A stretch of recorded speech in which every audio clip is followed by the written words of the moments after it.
ნებისმიერი ქუჩაში გამოსვლა და დემონსტრირებები როგორც ესე ყოველთვის ხელისუფლებაზე მეანიშნებს რომ რაღაც არ მოსწონს რაღაცას ხელისუფლება ვერ ახერხებს და ხალხი ცდილობს რაღაც სხვა გამოხატულებებით ეს დააბალანსოს მე არ მგონია რომ ეს გავიდეს რამე ჩარჩოებიდან თუმცა გითხრათ რომ მომწონს არ მომწონს ნამდვილად და მე არ მგონია რომ ამის აუცილებლობა დღეს არსებობს მე ვფიქრობ რომ ჩვენ მაქსიმალურად ვცდილობთ მაქსიმალურად გამჭვირვალე ხელისუფლებაა დღეს ჩემი აზრით ამის მიზეზი გახლავთ ის რომ ძალიან ბევრი ვერ ახერხებს ობიექტურად გაანალიზოს სიტუაცია და შეაფასოს რეალობა და ვიღაცას კიდე უნდა საკუთარი თავი წარმოაჩინოს ზედმეტად სხვა მხრივ თქვათ მაგრამ ეს პროცესებიც ისეთია რომ ამის თქმის უფლება მაქვს მაგრამ არამეტი არის საშუალება დემოკრატიულ სახელმწიფო იმისაა რომ ყველას კონდეს გამოხატოს ისე როგორც შეუძლია არ დაარღვიოს კანონი არაფერი არ გავა ჩარჩოებიდან ყველაფერი იქნება მართული თუმცა რომ გითხრათ რომ მომწონს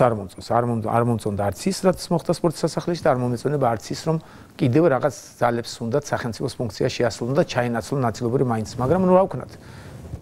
ყველაფერს ჩვენ ხელს შევუწყობთ და არაფერს ხელს არ შეუშლით ის რაც არ გადის კანონის ფარგლებიდან